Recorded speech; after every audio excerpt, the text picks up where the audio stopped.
అందులో సజీవంగా జల సమాధి అయితే ఇంతవరకు వాళ్ళ శవాలను కూడా బయటికి తీయలేని ఒక అసమర్థ పరిపాలకుడు రేవంత్ రెడ్డి. సుంకిశాల రిటైనింగ్ వాళ్ళు పేక మేడలాగా కుప్పకూలితే ఏ సంస్థనైతే నిర్మాణం చేస్తోందో ఆ సంస్థను బ్లాక్ లిస్ట్ చేయాలి అని నీ డిపార్ట్మెంట్ స్వయంగా సిఫారసు చేసినా దాన్ని అమలు చేయలేని అర్భకుడు రేవంత్ రెడ్డి. అట్లాగే ఆయన పరిపాలన గురించి ఒక మాటలో కట్టే కొట్టే తెచ్చే అన్నట్టు చెప్పాలి అంటే ఏమున్నది పరిపాలన గొప్పతనం ఈ 2 ఏళ్లలో? పేల్చివేతలు, కూల్చివేతలు, ఎగవేతలు. మనం ఎన్నో చూసాము చరిత్రలో, కానీ ఇంత చెత్త ప్రభుత్వం, చెక్ డ్యాంలను పేల్చేసే చెత్త ప్రభుత్వం బహుశా భారతదేశంలో కాదు ప్రపంచంలో ఎక్కడ ఉండదు. ఎవరైనా నిర్మాణాలు చేస్తారు, మీరు విధ్వంసం తప్ప మీకేమి తెలియదు.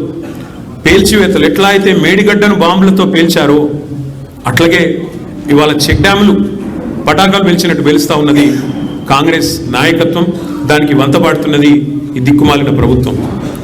కూల్చివేతలు, పేదల ఇల్లు కూల్చడం తప్ప ఒక్క ఇల్లు కట్టిన ముఖం లేదు మీకు 2 ఏళ్లలో. ఇక ఎగవేతల గురించి అయితే మిమ్మల్ని ఎన్నిసార్లు ఉరిదీయాలో తెలియదు. మరి ఉరిదీయాలి అని మాట్లాడుతున్నావు.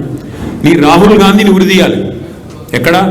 అశోక్ నగర్ నడి చివరస్తాలో 2 లక్షల ఉద్యోగాలని చెప్పి మాట తప్పినందుకు రాహుల్ గాంధీని ఉరిదీయాలి. రైతులకు రుణమాఫీ చేస్తా అని చెప్పి మాట తప్పినందుకు వరంగల్లో రాహుల్ గాంధీని ఉరిదీయాలి. బీసీలకు 42% రిజర్వేషన్ అని చెప్పి మాట తప్పినందుకు మీ నాయకత్వాన్ని, కాంగ్రెస్ నాయకత్వాన్ని, రాహుల్ గాంధీని, రేవంత్ రెడ్డిని, కామారెడ్డిని ఉరిదీయాలి. ఉరి తీసుకుంటూ పోతే 420 హామీలు ఎక్కొట్టినందుకు 420 సార్లను నీ 420 కాంగ్రెస్ పార్టీని ఉరిదీయాలి. కేసీఆర్ గారిని పట్టుకొని నోటికి వచ్చినట్టు మాట్లాడుతూ పనికి మాలిన చెత్తవాగుడు వాగుతూ నిన్న శాసనసభలో ఆయన మాట్లాడిన మాట బాధ ఎక్కడ అంటే, సరే ముఖ్యమంత్రి ఒక అర్భకుడు, అంగుష్టమాత్రుడు, ఒక నికృష్టుడు, ఇవన్నీ మనకు తెలుసు. సర్వభ్రష్ట ప్రభుత్వానికి ఇవాళ అధినేత ఈ ముఖ్యమంత్రి. సర్వభ్రష్ట ప్రభుత్వం ఇది, ఈ రంగం ఆ రంగం అని కాదు, అన్ని రంగాల్లో అట్రఫ్లాప్ ప్రభుత్వం, సర్వత్రా విఫలమైన ప్రభుత్వం ఈ ప్రభుత్వం. కానీ బాధాకరమైన పరిస్థితి ఏమంటే, అందరి హక్కులకు కస్టోడియన్లా ఉండాల్సిన స్పీకర్ గారు ఇవాళ ఆయన బడివే అనే మాట మాట్లాడితే కళ్ళప్పగించి ప్రేక్షక పాత్ర వహిస్తుంటే ఏమనాలనో అర్థం కావట్లేదు. ఇది పార్లమెంటరీ భాషనా? ఇది ప్రజాస్వామిక భాషనా? మాకు అనరాదా ఈ మాటలు? రేవంత్ రెడ్డి గారికి నేను చెప్తా ఉన్నా, నీకు ఒక భాషలో వచ్చేమో తిట్లు, మాకు 3-4 భాషల్లో వచ్చు. తిట్టాలనుకుంటే మీ తాత జేజమ్మలు దిమ్మె తిరిగేలాగా తిట్టే శక్తి మాకుంది. కానీ ఇంత నికృష్టంగా, ఇంత అల్పంగా, ఇంత దారుణంగా మీరు ఏదైతే వ్యవహారం చేస్తున్నారో ఇది ఎందుకు చేస్తున్నారో మాకు తెలుసు. ఎందుకంటే మీ అజ్ఞానాన్ని కప్పిపుచ్చుకోవడానికి. నీకు ఐఐటికి IIITకి అంతరం తెలియదు. ఐఐటికి IIITకి అంతరమే తెలియదు నీకు. నీకు బచావత్కు, బ్రజేష్ కుమార్ ట్రిబ్యునల్కు తేడా తెలియదు.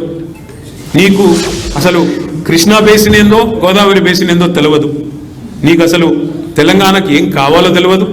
నీకు తెలిసిందల్లా ఒకటే, దోచుకోవడం, దాచుకోవడం తప్ప నీకు తెలిసింది ఏమీ లేదు. ఒక అజ్ఞానివి, ఒక ఉష్ట్రపక్షివి నువ్వు. ఏమనుకుంటున్నావు? నిన్న చెప్తున్నాడు ఆయన, తెలంగాణ కోసం అంటే ఈ మహానుభావుడు ప్రాణాలు ఇస్తాడంట. నువ్వు తీసిన ప్రాణాలు చాలు, నువ్వు తీసిన ప్రాణాలు చాలు. ఇప్పటికే 836 మంది రైతులను పొట్టన పెట్టుకున్నాడు రేవంత్ రెడ్డి వచ్చిన తర్వాత. 100 మంది పైచిలకు ఆటో డ్రైవర్లను పొట్ట పెట్టుకున్నాడు. 100 మంది పైచిలకు గురుకులాల్లో పిల్లలను పొట్టన పెట్టుకున్నాడు. 48 మంది నేతన్నలను ఉసురు పోసుకున్నావు. ఇప్పటికే నువ్వు తీసిన ప్రాణాలు చాలు. నువ్వు ఆనాడు తెలంగాణ వాదుల మీదకి, తెలంగాణ బిడ్డల మీదకి తుపాకీ తీసుకొని పోయి తెలంగాణ ఉద్యమాన్ని అవమానించింది ఎవరు మర్చిపోలేదు.